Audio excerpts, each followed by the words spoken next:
All right. And before we even go anywhere, let me check my microphone. It looks like it's good. Okay. Holy cow. Welcome, everybody, to another edition of Learn Photography with Duck. As always, I am your host, Duck, and we are episode 16. Uh, yeah, I got to make it a habit to always check that because the other day, well, not last week, was it last week? Yeah, last week's totally unusable, or no, I think it was the week before. One of those, totally unusable because my microphone did not uh, pick anything up. Oh, did we lose Brian? We lost Brian. All You need right. to write more cobalt. Yeah. No. Oh, we won't. We won't get into that one. Let me switch this over. But you mentioned film, and something came across my Facebook feed. Let me bring Brian in here. There we go. All right. So something came across my Facebook feed. Um, I don't know, about a year and a half or some, maybe even 2 years ago. Somebody was playing around with the concept of how to turn a film camera into a digital camera just by creating um, a digital insert or a new digital back for old cameras. And the problem is with creating a digital back is that there are all kinds of cameras, and how do you create a digital back for all those analog cameras? So the concept was, well, it didn't matter what kind of uh, the outside housing looked like. The film carriage, all right, for the specifically for 35 millimeter cameras, the film carriage, they were all identical in order for them to just be able to buy a canister of film, 12, 24, 36 exposure, drop it in, bring the leader across and start taking it up, close the back and start shooting. All right, so that space for the canister and the take up spool were universal across all these cameras. So they start thinking, what if we come up with some kind of self-contained digital system that will drop in utilizing the existing space. And obviously, there were a few attempts that were made uh, with a certain amount of success. The issue being, how do you calibrate the sensor to the lens, the field of view, the whole 9 yards? It's a lot. Well, somebody seems to have maybe solved the issue, and it's a company called I'm Back. Let me pull it up. It just came across my Facebook feed yesterday. Let me go to Facebook. Uh, I'm back. All right. And I thought it was pretty clever. Let me well, this is the Facebook group. Which is, I don't know if they have a website. But anyway, the concept is uh photo, let's see, hold on. Digital photo insert.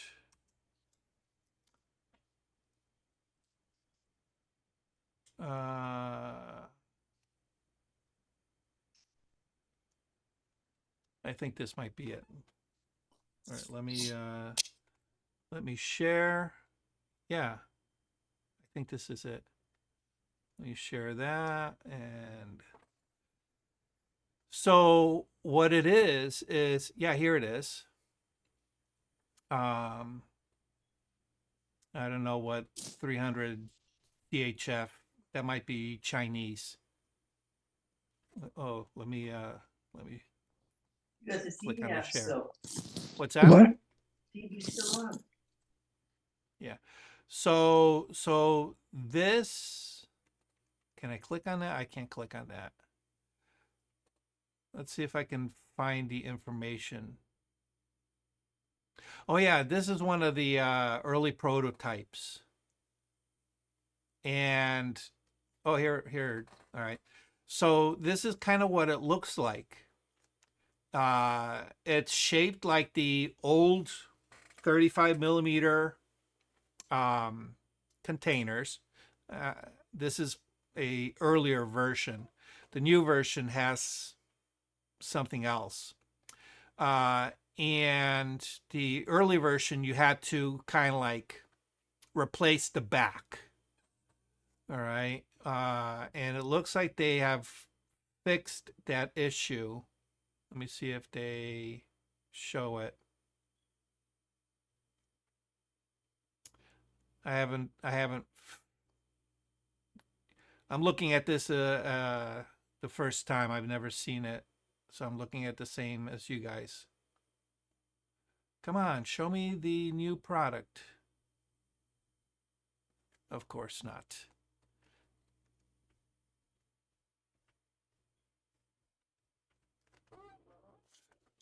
Let's see.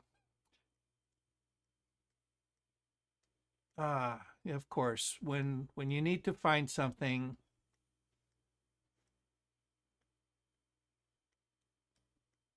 of course, when you need to find it, right? Back system. Yeah, so this is what they used to do. They used to you had to kind of change over the whole entire back, and it was a big problem. And now they're created an insert, and I think there's a little bit of a lens attachment in order to correct the optics for it. And it's going for about 500 bucks.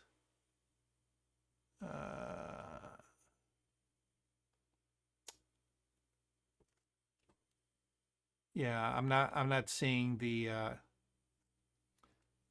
it's basically like, yeah, like this. Can we zoom in? There we go. All right, it drops in. The sensor gets placed in the opening where the shutter is, and then this lead ribbon gets plugged in somewhere. I'm not sure exactly where.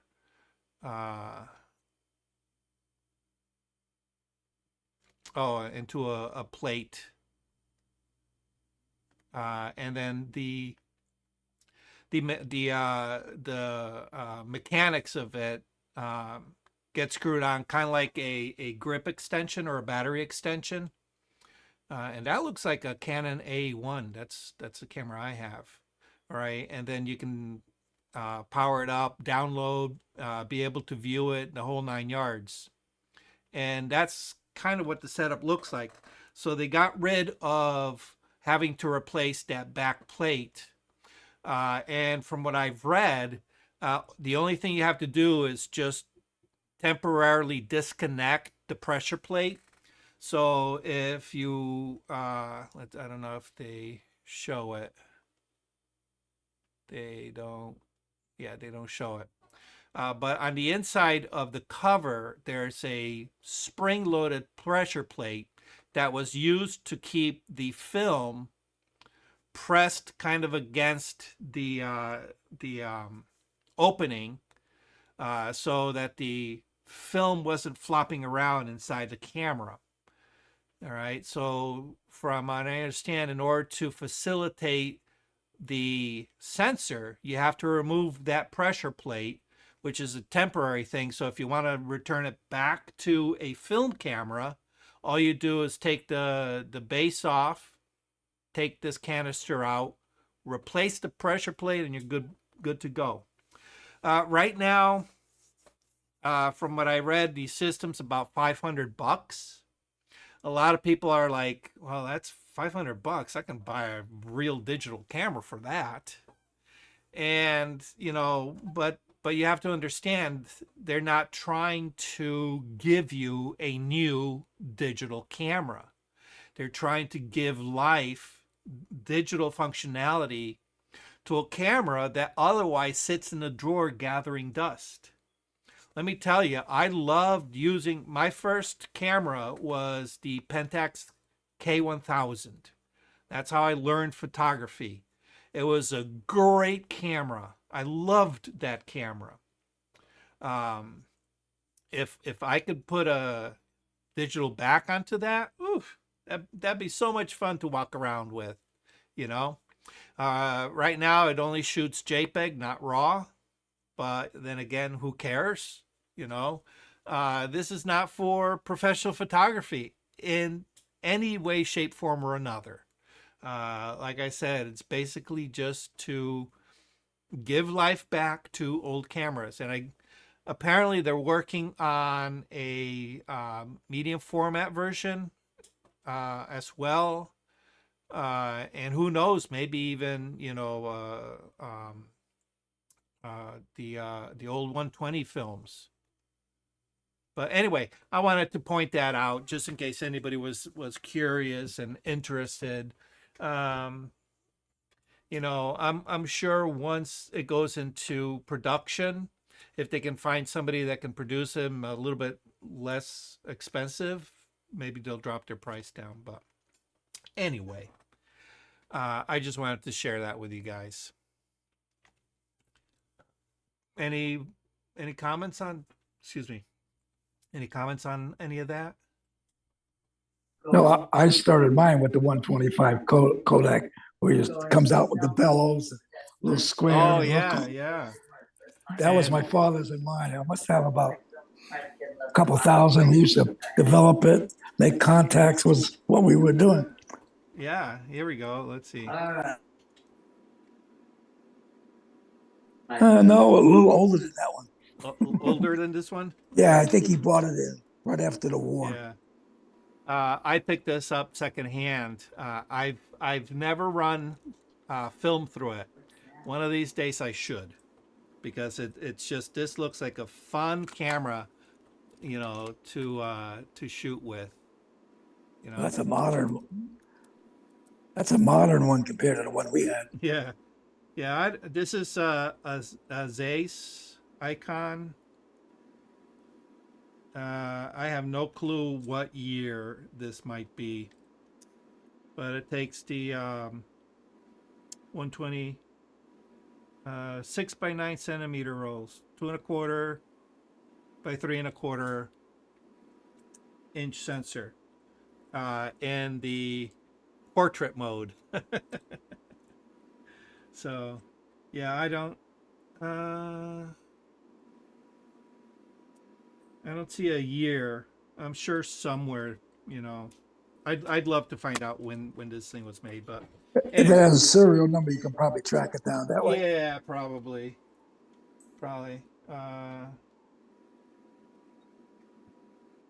Is that serial number? Oh yeah, it's right here. There's a serial number right here. I'll have to look it up. But anyway, it just kind of sits there looking pretty. If I can get it to sit back there. There we go. Sits right there looking pretty, and that's it. All right. You have the old brownie box stack there too, huh? Yeah, yeah. This one I picked up at a secondhand shop for $10, and it's in like really decent condition. I've never tested it for light leaks, but I'm pretty sure, everything. I mean, look at the faux leather. It's all intact.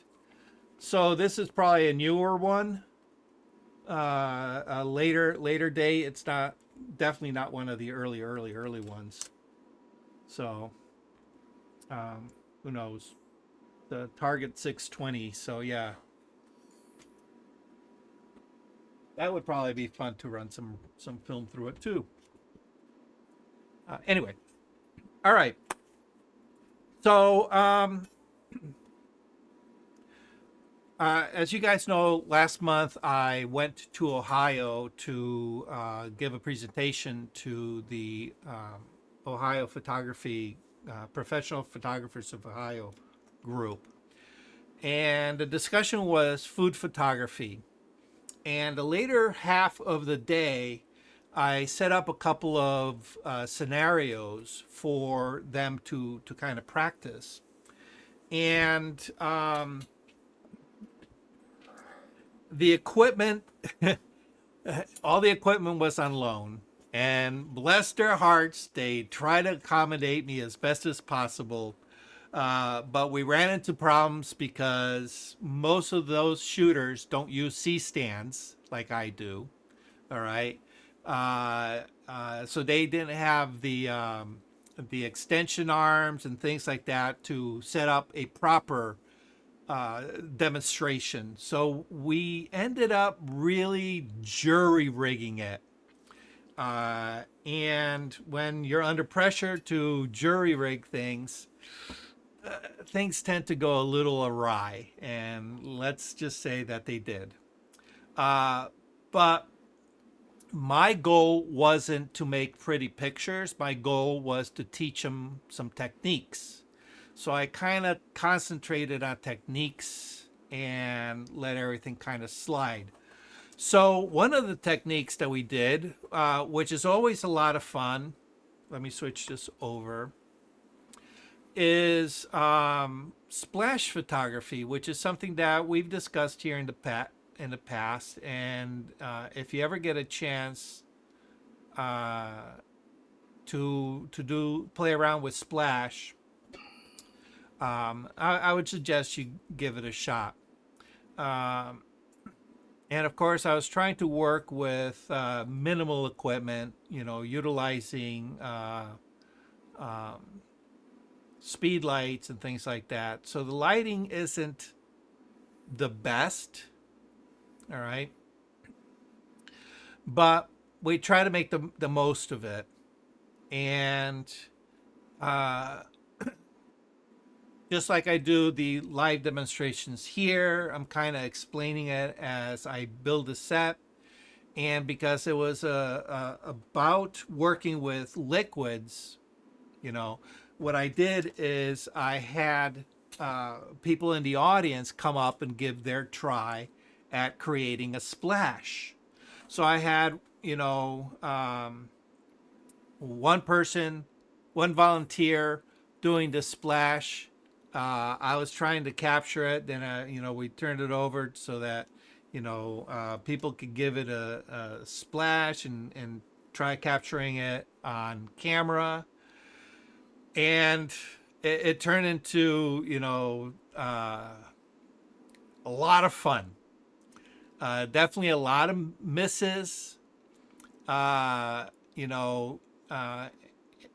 which is in itself is a learning experience because everyone that came up to give it a try at creating a splash came in thinking, oh, this is easy. I'm going to create a splash like you won't believe. And then they give their first toss and immediately they realize, ooh, it's not as easy as I thought. Okay. But anyway, like I said, it was basically about trying to get them to play around with and experiment with all this stuff. All right. And out of all the attempts that were made, as you can see, the majority of them were like this, very much failed attempts at even trying to get it into the cup. All right. So anyway, this one is probably one of the best. Okay. And then of course we had a limited amount of time, so I closed it up and says, the final image you need to take is one with just the stem, without the stem being held, because we had the glass being held by a clamp in order to keep the glass pretty much in the same place from shot to shot.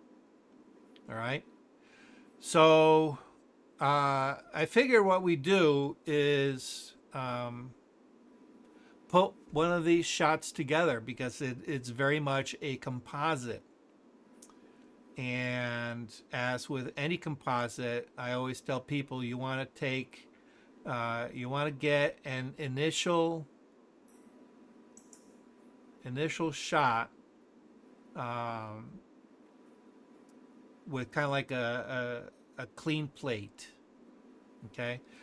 This isn't necessarily a clean plate, because you can see that right back here we have a speed light, which is creating this, right? And of course we have the clamp, and we have the glass. So it's by no means a clean plate, but it's probably one of the cleanest I have from the whole thing. So we're going to utilize one of these. Let's see. Probably this one. We'll utilize these 3 images, okay? And whenever you do any kind of splash photography, you know that there's a lot of chance, there's a lot of chaos, and it's a matter of just finding that 1 or 2 or 3 frames that you can utilize and kind of put together and be able to assemble it at the end. All right, so we're going to keep it simple. We're going to utilize these 3 images, and we'll see what we can create. Okay, sounds good enough. All right. As always, I like to start off in Lightroom, and where are we? There we go. And what I've done is I've run these through, and on the import, I've applied the adaptive color. Okay. I've gotten to really, really like this adaptive color, because it really sets, it really normalizes the image in a way that previously was a little bit more difficult to do, especially with some of the profiles. They didn't quite work out the best. All right, so I'm really liking the adaptive color. All right, so we have this one. We have the actual splash. And we have this one, which what we're going to use. I'm just looking to use the stem and probably the background area. I even like that little bit of a drip. All right, so what we're going to do is we're going to take this. We're going to open it up in Photoshop. All right, so I'm going to make sure that I have all 3 selected. Okay, I'm going to right click. We're going to edit in. All right, and we're going to edit in Photoshop, but I'm not going to click on that first one. I'm going to go down to the last one where it says open as layers in Photoshop. Okay, open as layers in Photoshop. Okay, and give it a couple seconds.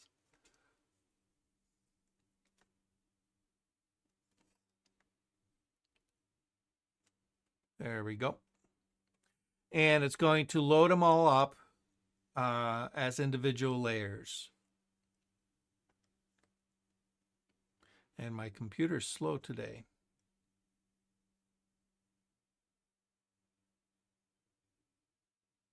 There we go.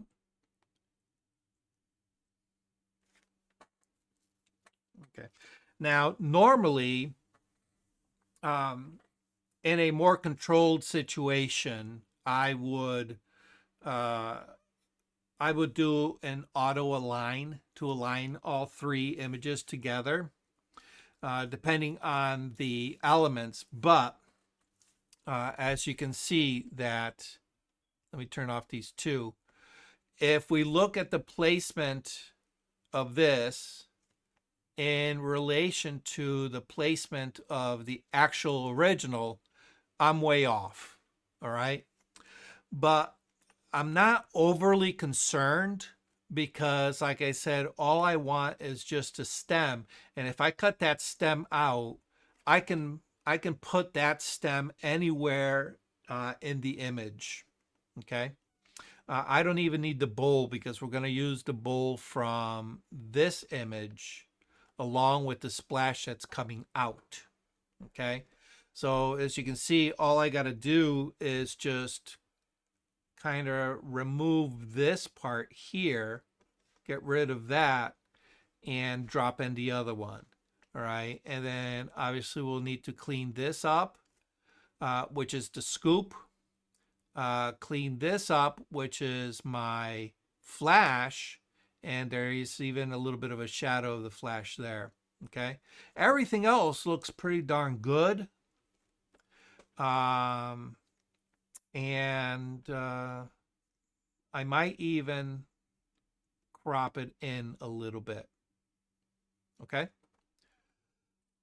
All right. Any questions so far? Pretty straightforward, right? So the other thing that I'm looking for is probably increase a little bit of contrast in, create a little bit of contrast in the liquid. So bring the highlights up a little bit, bring the shadows, darken the shadows a little bit, and see if we can give it a little bit of form. Okay. Okay, so I'm going to take this and I'm going to rename this as my background. Okay, so this is going to become my background plate. So in order to create a background plate, I'm going to need to get rid of some of this stuff. And for that, I'm just going to use, let's see, maybe select subject. There we go. I'm going to, with the selection, I'm going to modify my selection. I'm going to expand it by about 10 pixels. See if oh, that's not enough. Select, modify, expand. Let's do another 20. All right. The reason being is what I want to do is I want to make sure that we're not right up against the subject, that we actually encroach onto that background, because with the next step, I want Photoshop to understand that what we're going to be doing is we are going to be sampling from that background in order to get rid of the subject. All right. So let's see how well it does. All right. Edit, content aware fill. All right. Or we can use the whatchamacallit. And it looks like it did a really, really decent job. If we look at the preview, okay, I'm kind of happy with that. I'm going to go ahead and click OK. Control D to deselect. Let me zoom out. And that's good enough for government work. Okay. We're going to do the same thing here. This one, I'll just lasso. Actually, let me lasso that shadow as well. All right. We can also use this bar here. All right. You click on here, but you don't need to add any prompt. All right. And you can just click on generate. All right. And what this is going to do, this is going to use the AI. So it's two different ways you can remove elements. Okay. All right. That's not looking very good. Let's try this one. Still a bit of a shadow. I don't think I may not have selected far enough out. Okay. So what I'm going to do is I'm going to throw those away. I'm going to make a new selection and see if I can maybe select a little bit further out. There we go. Click on generative fill. All right. We're not going to add anything, and we're going to hit generate. Let it do what it's got to do. And then we'll be able to pick from the 3 version. Oh, that's terrible. That's terrible. All right, I'm not liking any of those. Okay. Very strange. All right, so let's not do that then. Let's just go to edit, content aware fill. Oh, that's why. All right, I see what I did. I didn't pick it up on the first one. Anybody guess what I did wrong? You had something on the left still selected. Was that it? No, rookie Oh. mistake. Look at the layer I'm on. Oh, yeah. I'm on the wrong friggin' layer. All right, let's try this. Select the. Been a long day, I guess. I don't know. All right. But that's why that would have shown as selected, right? Because that's what I saw was the outline of that glass being selected. Exactly. Yeah. Okay. Yeah. All right. And it wasn't until I saw that then I realized. But when you're doing the AI version, it doesn't give you that preview. All right. So yeah. Make sure you're on the right layer, folks. Don't do what I just did and embarrass yourself. All right, here we go. Let's give that another try. Click. Don't fill anything in. Hit generate. And let's see what it does. Hopefully it'll give us a better result. No, it's still not giving me a good result. It has that weird shadow. That's very strange. All right, let's dump that. Let's go back. I'm just going to do the edit, content aware fill. I'm now definitely on the correct layer because you can see it in the preview, and you can see it's not giving me that weird shadow thingy. All right, we'll hit apply. Oh, I'm sorry, hit OK. There we go. Control Command D to deselect. That looks so much better. All right. There we go. So that, and what I'm going to do is, what I do? I made a copy. I'm going to take those 3, okay, because I'm liking the result. I don't think I'm going to make any changes. So what I'm going to do is I'm just going to compress those into a single layer. So you can do Control Command E, or you can right click and then come down to the bottom and it says merge layers. Don't click merge visible because then everything will get merged together. All right, so that's, yeah. Maybe I'm early asking this, but at this point, you're merging all these together. Yep. So, but uh, the glasses aren't lined up yet. Or did I miss that? What's gonna happen with those? Yeah, so what I said is because the glasses don't match up, I'm not going to worry about aligning the layers. Okay, So what I'm going to do is I'm going to just cut out the stem and I will manually align it. okay, So rather than use the auto align, I'm going to do it myself later. All right. But what I do want is I do want a clean background. All right. So I utilize that first frame. Okay. And what I want to do is I just want going to click and drag it down underneath everything because my background plate is always going to be your lowermost layer in your layer stack. Okay. And then everything else will line up above that. Okay. All right. I'm going to turn off visibility on that middle one. Okay.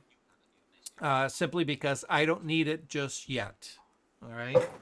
What I want to do is I want to basically get rid of everything but the splash and the bowl of the dish. Okay. So for that, what we're going to do is we're going to create. Actually, let me relabel this to splash. All right. And I'll relabel this one to stem. All right. Just so you guys can see exactly where I'm at. All right. So for that, we're going to create a mask. And the easiest way is just click on that little icon, the rectangle with the circle inside it. And that creates a see-through mask. Okay. Meaning that whatever I paint on with black, all right, let me get a, all right, whenever, let's see, make sure opacity is 100%, flows at 100%, okay. Anything I paint is going to make that part of that layer disappear, okay. Now, if you've seen me do compositing before, I like to work this way first, even though what I want to preserve is the bowl and the splash.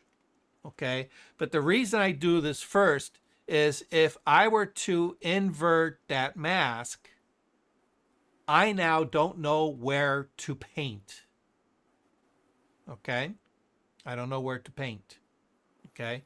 So by keeping it here, painting out what I want to keep, and then inverting my mask, you can see it makes it easier to keep track. All right. So if I'm going to paint my mask in, that's the technique that I use. Make sense? Everybody follow what I just did? Okay. so as you're working, you'll flip back and forth? No. Like invert or from here you can. I'll invert it at the very end. So what I'll do is I'll take my time and I'll go around and I'll make sure that everything that I want to keep gets erased out. Okay. All right. Everything that I don't want to keep in the final composition gets left in. All right. So this the whatchamacallit, the little bit of a scoop, all of this, this down here, all of this here, you know, maybe some of these flyaways up here and down here. I want to get rid of those. Okay. So I will keep them in my view. So whatever I see remaining, I know that when I invert it, it's going to make them go away. Okay. It's just, like I said, it's just an easy way of me to be able to work. All right. And when I see things disappear, I know that I've done a good job with the mask. okay? Because I can no longer see what it is that I'm trying to keep. All right, so now, all right, and the other thing is, let me zoom in here. You can see there's a slight discoloration between the background of what I erased and the background that is kept, okay? Now you have to realize this background, all right, is not the background that I just created. This background is the background for that top frame that contains the splash. All right, so that means as I erase that splash, the edges, when I invert it, the edges are going to be a little out of sync exposure wise. It's going to be a little bit brighter than my background. All right, so I'll show you what that means. All right, see the discoloration here? It looks like a stain on the background. Okay, when I invert it, okay, you can see there's a bit of a halo. All right, and that's not too bad, because right now the exposure is, very close. All right, so I can do one of two things. I can modify, well, no, I can do more than two things.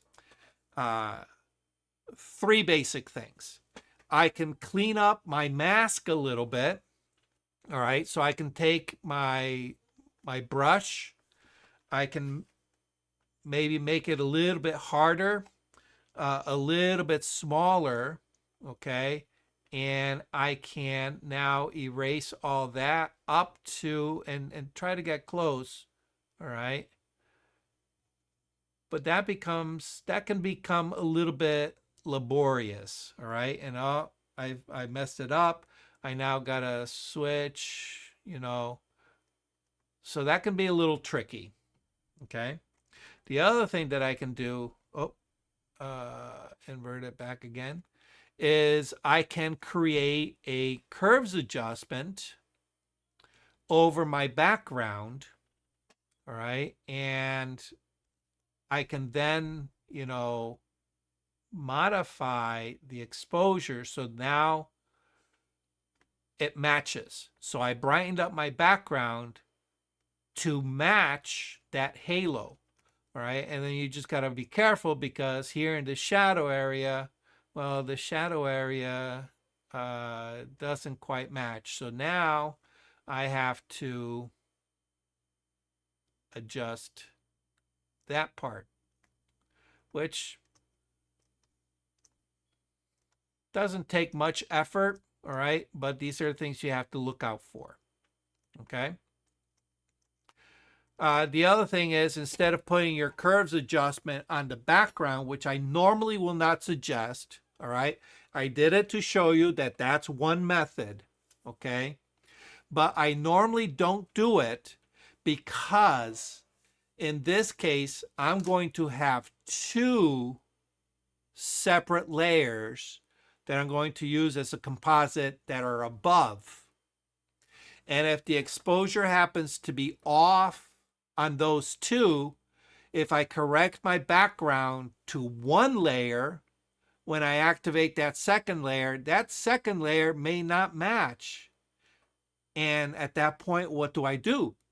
I can't modify that base layer to match that top layer because I already made it match the middle layer. All right. And if I do that, it's going to throw off the calibration for the middle layer. So for that reason, I usually will not do a curves adjustment on my background. I will do it on each individual layer. That way I have greater control. And hopefully you can see that, how that makes a little bit of sense. Okay. But when you do, you have to make sure that you clip your curves adjustment layer, okay, you have to make sure you clip it to the layer below. Otherwise, it affects everything below it, okay? So we click on that, and you can see that it creates a clipping layer to the one below. And at this point, I can then match that halo to my background. All right, so that means my halo needs to be a little on the darker side. All right, and you can usually do this by eye, you know, and of course, check the dark area. You want to make sure that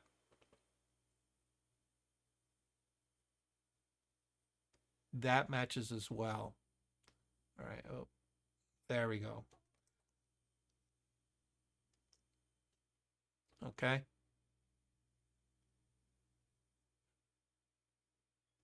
There we go. All right. Everybody understand that concept? Okay. Let's go back here. What I'm going to do is I'm going to invert my mask again. All right.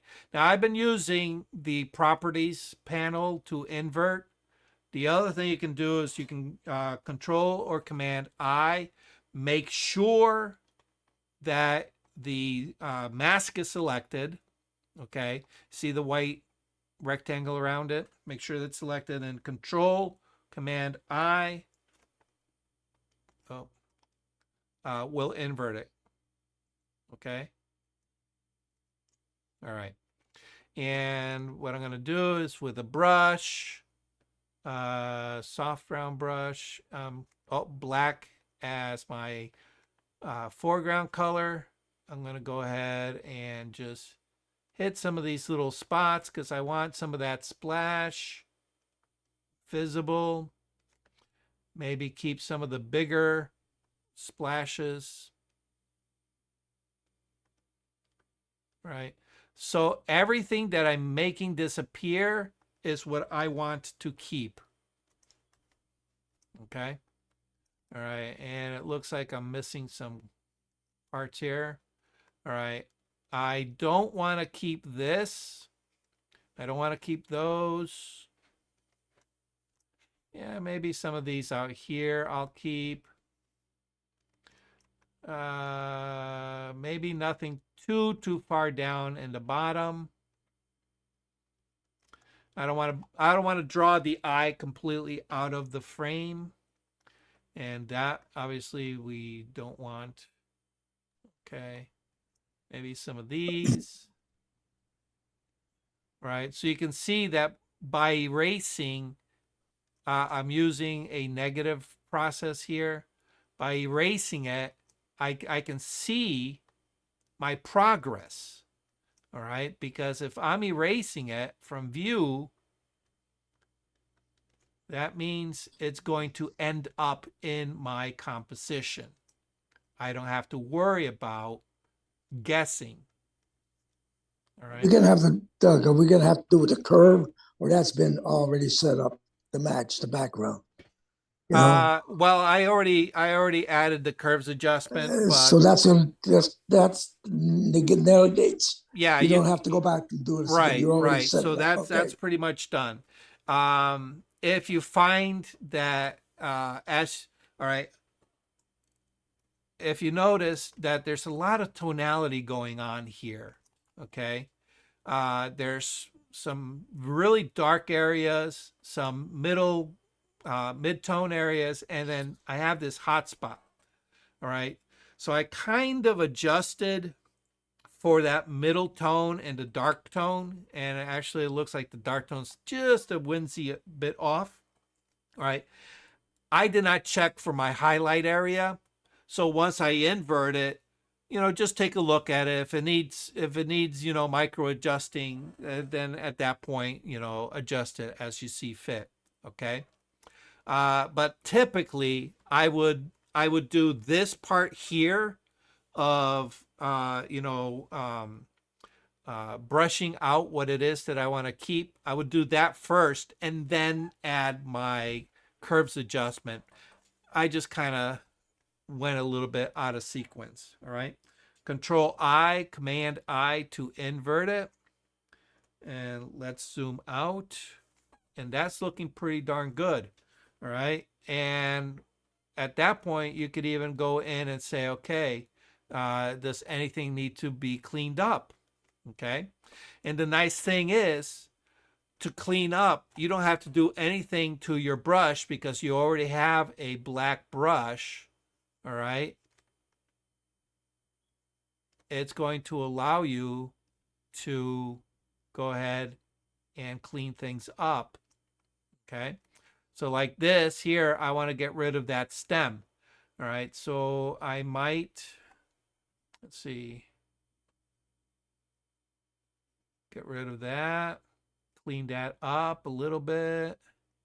All right. I have a very, very soft brush. That might be a little bit too soft. All right. Let me change it to a harder brush.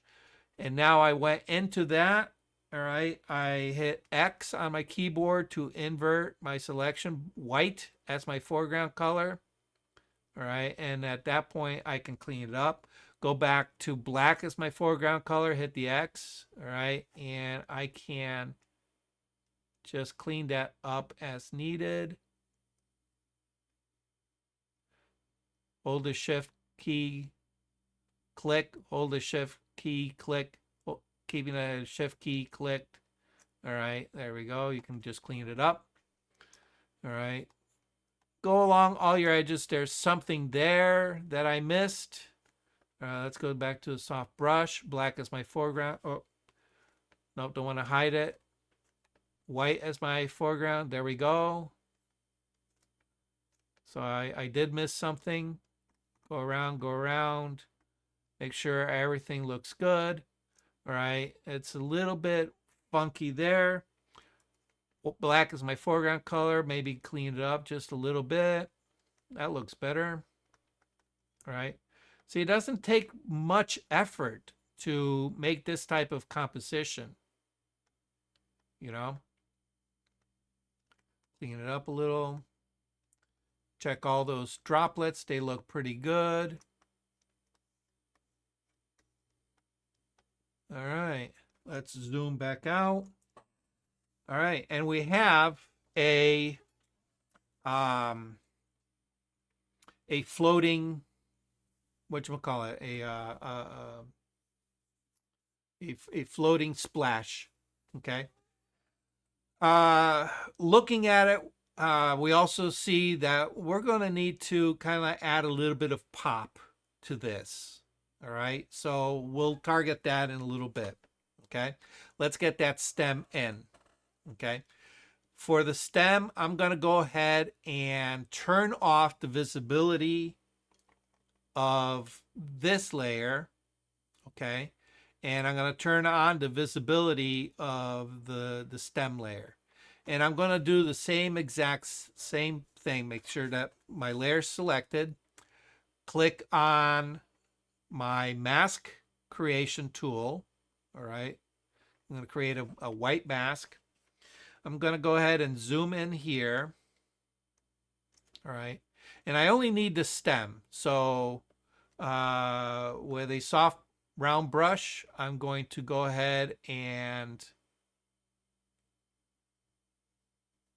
make sure that all of that stem gets erased.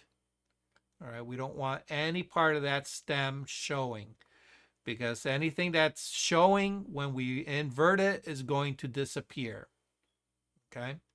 So I have to go a little bit outside because I'm using a very, very soft brush. Okay.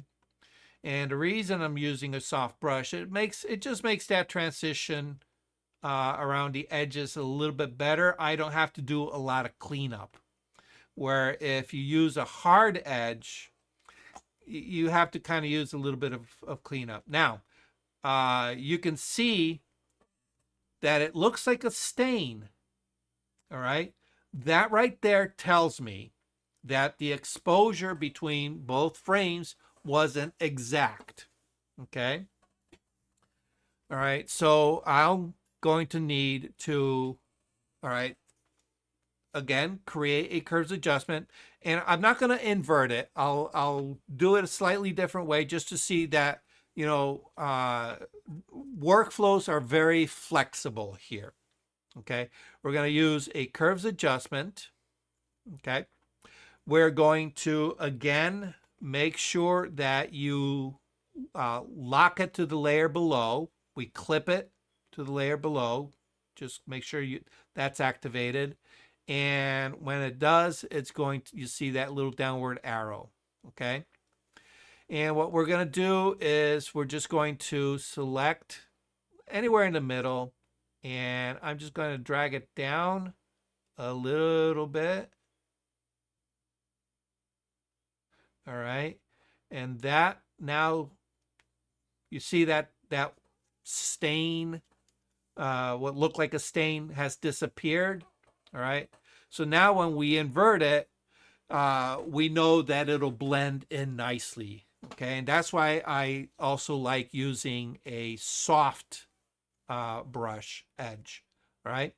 Then make sure that you select your mask. All right, see the white frame around it? Okay. Control or Command I inverts it. All right. And we have the stem and everything else is gone. Okay. And now I can take that and I can move it around. All right. And now if you notice, okay, this is where it gets a little bit tricky. If that was the position it needed to be in, we're golden. But remember, one of the problems was that between this frame and the frame above it, so now that I turn that frame above, notice that it doesn't line up. Okay, so now I need to manually move it, and then we're going to need to adjust accordingly. All right. But had the two frames lined up properly in camera, we won't need to worry about this. Okay. All right. So I have my stem layer selected. Okay. And what I can do is I can now move that and I can place it to right about where we need to be. And I'm going to go ahead and zoom in. And now utilizing the arrow keys, I can kind of just wiggle this into place.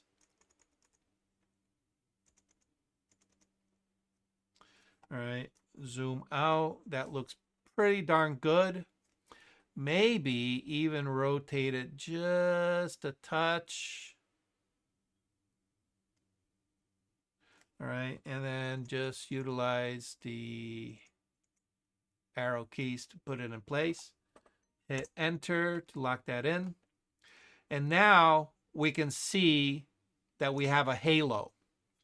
Okay, and that halo is because we went from, you know, being positioned here to being positioned there.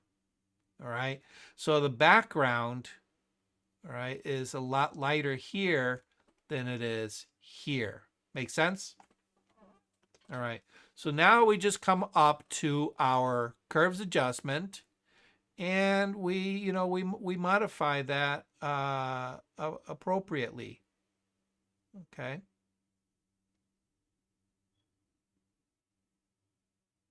All right. And it looks like the color balance is off a little bit too for some reason. There we go. Okay. The other thing you can do, all right, let me turn off that. The other thing you can do is if you want to, you can spend a little bit of time and with a harder edge brush, go in, all right? But as you can see, that kind of creates a little bit of a problem. That's why I don't like utilizing too hard an edge. All right. I'd rather have something that's a little bit on the softer side, maybe something that's not as soft, all right, as 100%, okay? But now I can go in and I can clean that up, all right? But you can see that this is a little bit time consuming and you have to be careful, all right? And if you mess up, you just go back in. And that's why I'd rather just, leave a soft edge and then just clean it up using a curves adjustment because it makes it that much easier. So you couldn't use the lock like you can in Lightroom with you on the edge?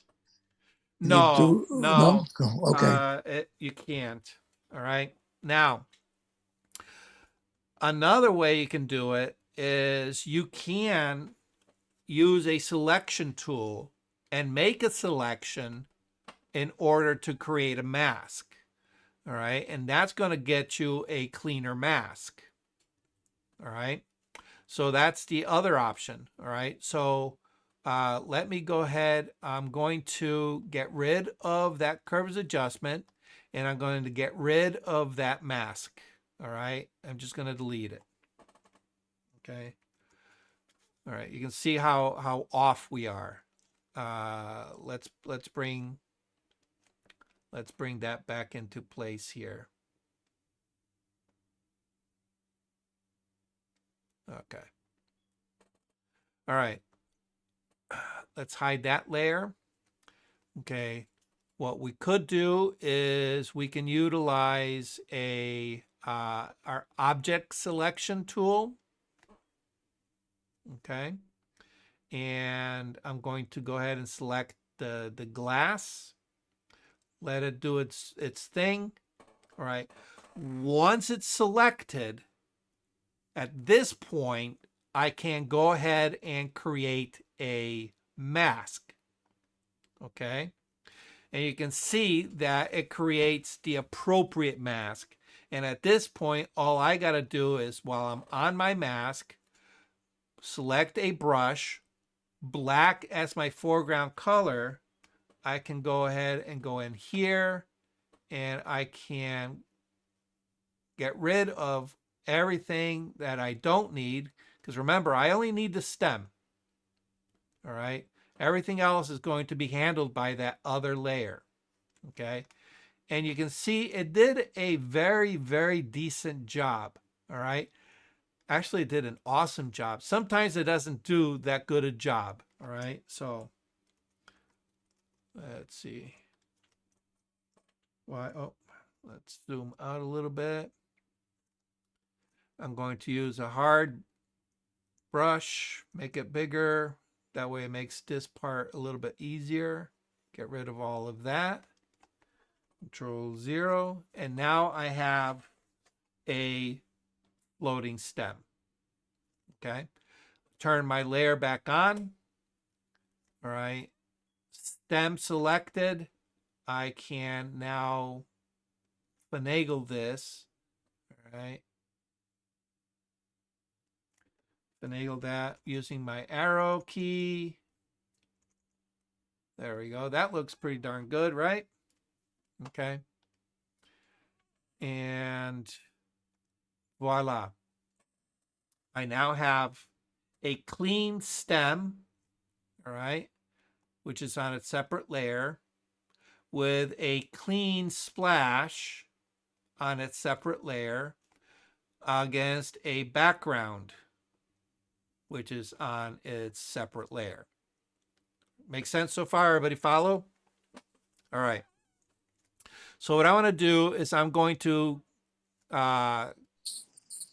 click on the my curves layer, shift click. I usually leave my background layer outside of this group, but it doesn't matter. Okay. All right. I'm just going to select all those elements. Control Command G will put it into a group.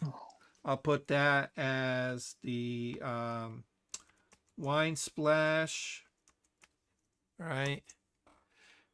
And now If I need to, I can create a mask. I don't need to, but if I wanted to, I can make a mask for that entire unit. I can select that entire unit and move it around. All right. Of course, I won't want to because you can see what kind of Yeah. havoc it creates, right? All right. But I can now create a curves adjustment, clip that to all those elements. All right. And at this point, I can say, all right, I want to bring up my highlights and maybe bring down my shadows. All right. So basically, I'm creating a little bit of contrast. All right. Maybe even push up. Let's push up the white. The white's a little bit more. All right. So you can see locally. All right. It's creating a mess around my border. All right. Don't worry about that. What I'm looking at is all that contrast in the center part of that splash. I'm concerned about here and here and even here, all this stuff here. That's what I'm looking for. I don't care about this. Okay. I don't care about any of that. All right. All right. So at this point, when I created my curves adjustment, I also created a mask. All right. So what I'm going to do is I'm going to invert the mask. All right. Invert the mask. And now with a soft round brush, let me zoom in. Soft round brush. I'm just going to, white as my foreground color. Make sure of that. All right. I'm going to paint in those highlights. See how it's brightening up those areas? All right. And I can add it to just the areas that I want. All right. I don't think I need any there. Maybe here. I'll add some pop there. Okay. Let's zoom that out. Turn it off. Turn it on. All right. See how it makes that water really pop forward, or that the liquid pop forward. Okay. Awesome. All right. I can even, if I wanted to, probably make that pop in the light areas here on the stem. Yeah, that looks nice. There we go. Turn it off, turn it on, turn it off, turn it on. Okay? And that's why we group it. That's why we group it. Okay? And at this point, you know what? I'm going to add one more, because what I want to do is I want to add a little bit of shadow to the underside. Because right now my glass is looking pretty flat. Okay. I want to add a little bit of shadow in this area here and see if we can give it a little bit more of a bowl shape. Okay. All right. So another curves adjustment. All right. Again, make sure that we clip it. All right. At this point, what I want to do is we're going to darken.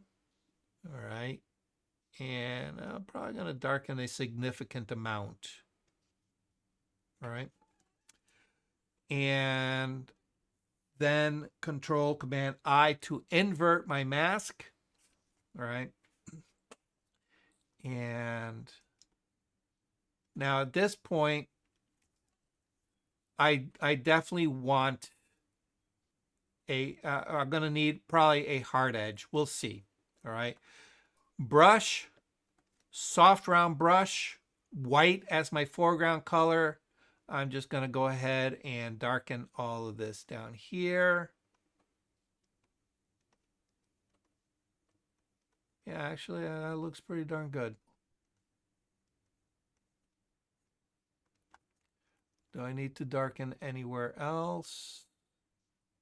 Yeah, maybe darken here a little bit. That looks pretty good. That looks pretty good. Maybe darken a little bit here. Darken there. All right. Control 0 to let's darken that. All right. And at any point, if you feel that you went too far, just hit X to invert it. Black is your foreground color, and you can always bring some of that back. Okay. That's what it looks like without. That's with the shadow. Without, with shadow. All right. I kind of like that. That looks pretty darn good. Okay. All right. Last and final thing that I'm going to do is I'm going to recrop this, or my crop tool. I want a 16:9 aspect ratio, right? Oops. Oh, Let's come on. Let's bring that to the bottom there.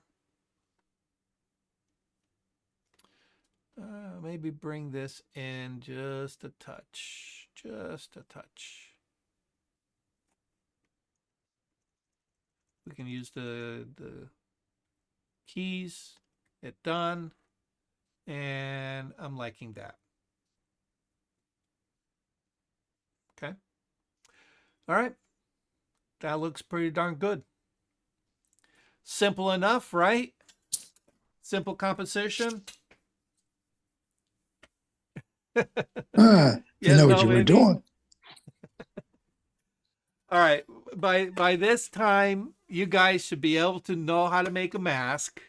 All right, Bob, you got no excuse. No. You should know how to make a mask. All right, right? Right. And you guys should know how to create curves adjustments. All right, curves adjustments are the go-to. I love curves adjustments. I use them day in and day out. So even that should be easy enough for you guys to do. And that's all I did. That's all I used for this composite. Okay. The hardest part of all of this is getting your splash. And that in itself is a fun activity. All right. So give it a try. Recreating a wine splash. All right. So one of the things that I'm actually looking to do, there's a pizza place here in Shelton. It's called Casanova Pizzeria. Brian, you're probably familiar with them. It's right down the street from you. All right. Every weekend, without fail, my wife says, it's pizza time. So we take a drive. We ordered our pizza. We take a drive. We pick it up. In their lounge, in their waiting area, near the front counter, are paintings. They're, oil or probably acrylic. There are paintings of wine bottles and wine glasses with splashes. Okay. So literally this as a painting with a wine bottle pouring into it, creating that splash. Obviously the splash is a little bit more simplified because it's a painting. And I keep looking at it and I keep thinking to myself, what would be cool is instead of having the bottle and the glass in the same composition, in the same frame, have two separate frames. All right. So imagine here, let me get out of here. Okay. Imagine one photo of a bottle. All right. And the bottle is tipped and pouring out, and the pour is going off frame. And a second picture lower down. So you have one here and one here. This one, it's pouring this way. And this one has the pour coming in from off frame and splashing into the cup. And I think have two of them framed with that composition, I think that would be hilarious, because it's like one picture is pouring into the other picture. And one of these days I gotta get off my butt. So maybe you guys can hold my feet to the fire and create that composition. And I want to give it to the people at the restaurant, because they are really, really good people. So, but anyway, any questions on what we did with this? How we got Doc? there? Yeah.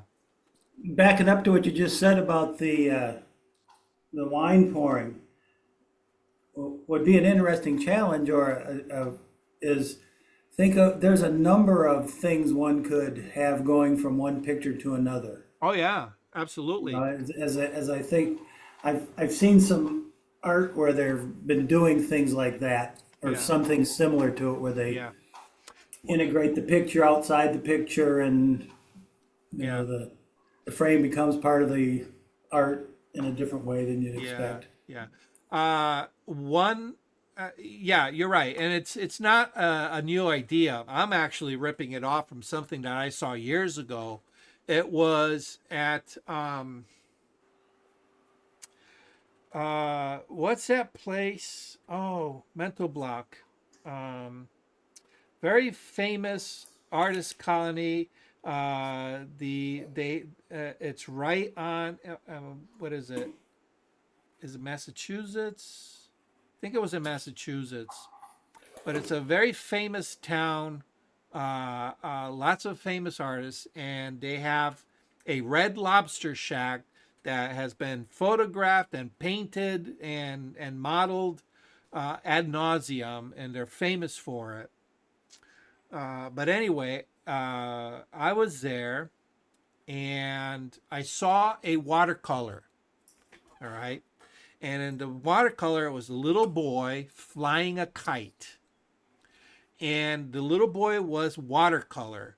The string to the kite was a real string. And it went out of the frame to a watercolor kite that was out of the frame. And I Yeah. thought that was so friggin' clever, you know? And so, yeah, I'm not creating anything new. I got my inspiration from that watercolor painting, but yeah, use your imagination, you know? Anything that can be, a pear, you know, can very easily be done, you know?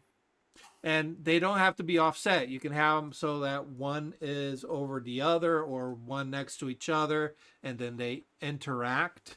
Okay. You can have, like, for example, an archer, releasing the arrow, and then the one next to it shows the dartboard with the arrow going into it. That kind of stuff. So. Say, Doug, if you were, suppose the stem was either too large or too small, can we reduce that and how would you reduce that or make it larger? Say the ratio was wrong. The picture you took, can you make the stem Yeah, itself? you can scale it. Yeah, Scale it, absolutely. just scale Yeah, it, that just, does it? yeah, Okay. just scale it. Grab one of the corners. Let's see. Okay, I see what you mean. Okay. Yeah, I get it. yeah, just take it and scale it accordingly. But more than likely, you're only modifying that scale ever so slightly, because if you're shooting everything at the same time, maybe you were a little bit closer to the camera than you should have. Your scale's going to be minuscule, but yeah, just grab a corner. I was thinking about something that was completely different, and you wanted to add something into a picture. Oh yeah, yeah, And absolutely. it Yeah. didn't want to. The picture was just not the right scale for what the rest of the picture Yeah. was. So Yeah. just slide it. Okay. Yeah, it's just keep in mind, resolution wise, All right. What you want to do is you want to be able to scale down Yeah, to what you need, not scale up. up. Because when you scale up, you're really messing with the resolution. And if you scale too much, it can pixelate. So you have a little window of flexibility, but you have to pay attention to what you're scaling and in which direction. Okay. All right. Any other questions? This was it should be a fairly easy lesson, in compositing. And the other thing, another thing that with keeping a blank layer, obviously you would need to clean up your edges a little bit more. But if you wanted to, you could always create a color layer on your background. So here we can go. Let's see.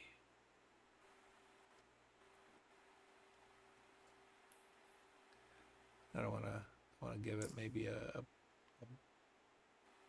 blue tone.